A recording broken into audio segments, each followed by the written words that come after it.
அன்னைக்கு நைட்டு சாருவ பெரியம்மா மீட் பண்ணி பேசிருக்காங்க. அப்படியா? இதையே என்கிட்ட முன்னாடியே சொல்லல. அந்த பொண்ணு இறந்துட்டா. பெரியப்பாவையும் சீனுவையும் கைது பண்ணிட்டாங்கங்கிறதுனால ஒரு மாதிரி ஸ்டன் ஆயிட்டாங்க. நடந்தது கொலைன்னு ஆதாரம் கிடைச்சு நமக்கும் ஒரு வாரம் டைம் கிடைக்கும். நேத்து பெரியம்மா கிட்ட பேசினப்போ இந்த விஷயத்த பத்தி சொன்னாங்க. சாரு கிட்ட என்ன பேசுனாங்களாமா?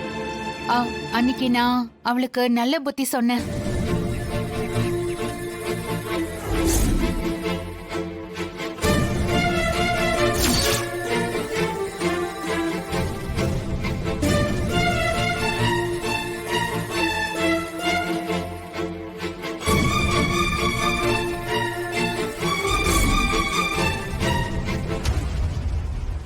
அம்மா சாரு கிட்ட பேசின விஷயம் முக்கியமல்ல.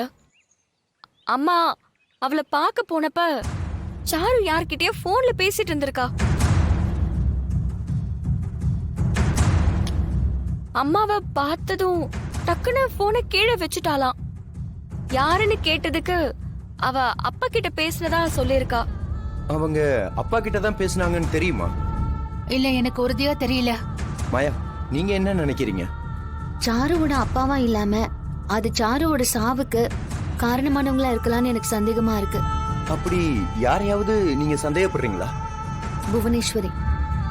புவனேஸ்வரியா? நேத்து போலீஸ் ஸ்டேஷன்ல பார்த்தோமே, அவங்களா? ஆமா சார். அவங்களுக்கும் இல்ல, அவங்களுக்கும் உங்களுக்கு என்ன பகை? அது ஒரு பெரிய கதைங்க.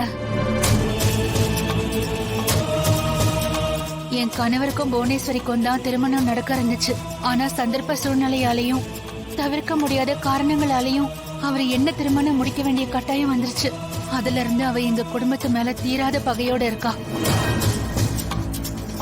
அவ இன்னைக்கு வரைக்கும் அதையெல்லாம் மறக்கவே இல்லை. ஆனா புவனேஸ்வரி ஏன் சாருவை கொல்லணும்? அதனால அவளுக்கு என்ன பிரயோஜனம்? அவளுக்கு என் பெரியப்பாவை பழி தேக்கணும்.